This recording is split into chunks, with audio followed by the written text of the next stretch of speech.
امثال کی کتاب اس کا 26واں باب۔ جس طرح ایام گرمی میں برف اور درد کے وقت بارش اسی طرح احمق کو عزت زیب نہیں دیتی۔ جس طرح گوریا آوارہ پھرتی اور ابابیل اڑتی رہتی ہے، اسی طرح بے سبب لعنت بے محل ہے۔ گھوڑے کے لیے چابک اور گدھے کے لیے لگام، لیکن احمق کی پھیٹ کے لیے چھڑی ہے۔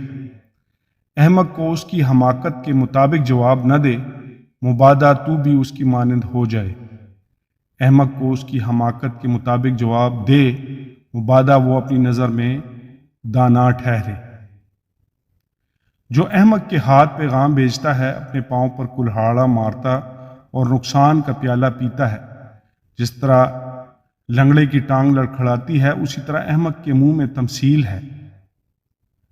احمق کی تعظیم کرنے والا گویا جواہر کو پتھروں کے ڈھیر میں رکھتا ہے۔ احمق کے منہ میں تمثیل شرابی کے ہاتھ میں چبھنے والے کانٹے کی مانند ہے۔ جو احمقوں اور راہ گزروں کو مزدوری پر لگاتا ہے، اس تیر انداز کی مانند ہے جو سب کو زخمی کرتا ہے۔ جس طرح کتا اپنے اگلے ہوئے کو پھر کھاتا ہے، اسی طرح احمق اپنی حماقت کو دہراتا ہے۔ کیا تو اس کو جو اپنی نظر میں دانا ہے دیکھتا ہے؟ اس کے مقابلہ میں احمق سے زیادہ امید ہے۔ سست آدمی کہتا ہے راہ میں شیر ہے، شیر ببر گلیوں میں ہے۔ جس طرح دروازہ اپنی چولوں پر پھرتا ہے، اسی طرح سست آدمی اپنے بستر پر کروٹ بدلتا رہتا ہے۔ سست آدمی اپنا ہاتھ تھالی میں ڈالتا ہے اور اسے پھر منہ تک لانا اس کو تھکا دیتا ہے۔ کاہل اپنی نظر میں دانا ہے، بلکہ دلیل لانے والے 7 شخصوں سے بڑھ کر۔ جو راستہ چلتے ہوئے پرائے جھگڑے میں دخل دیتا ہے، اس کی مانند ہے جو کتے کو کان سے پکڑتا ہے۔ جیسا وہ دیوانہ جو جلتی لکڑیاں اور موت کے تیر پھینکتا ہے، ویسا ہی وہ شخص ہے جو اپنے ہمسایہ کو دغا دیتا ہے اور کہتا ہے میں تو دل لگی کر رہا تھا۔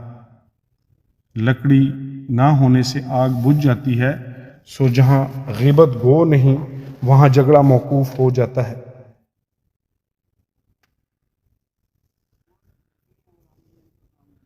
جیسے انگاروں پر کوئلے اور آگ پر ایندھن ہے، ویسے ہی جھگڑالو جھگڑا برپا کرنے کے لیے ہے۔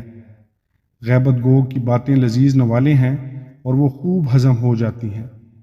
الفتی لب بدخواہ دل کے ساتھ اس ٹھیکرے کی مانند ہیں جس پر کھوٹی چاندی منڈی ہو۔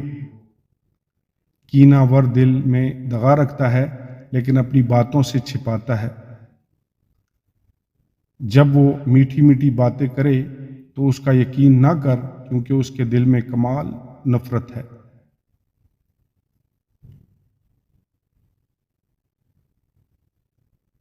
اگرچہ اس کی بدخواہی مکر میں چھپی ہے، تو بھی اس کی بدی جماعت کے روبرو فاش کی جائے گی۔ جو گڑھا کھودتا ہے آپ ہی اس میں گرے گا، اور جو پتھر ڈھلکاتا ہے وہ پلٹ کر اسی پر پڑے گا۔ جھوٹی زبان ان کا کینہ رکھتی ہے جن کو اس نے گھائل کیا ہے، اور چاپلوس منہ تباہی کرتا ہے۔ خدا ان کے پاک کلام کے پڑھے اور سنے جانے پر اس کی خاص برکت ہو۔ خدا ان کا شکر ہو۔ آمین اور آمین۔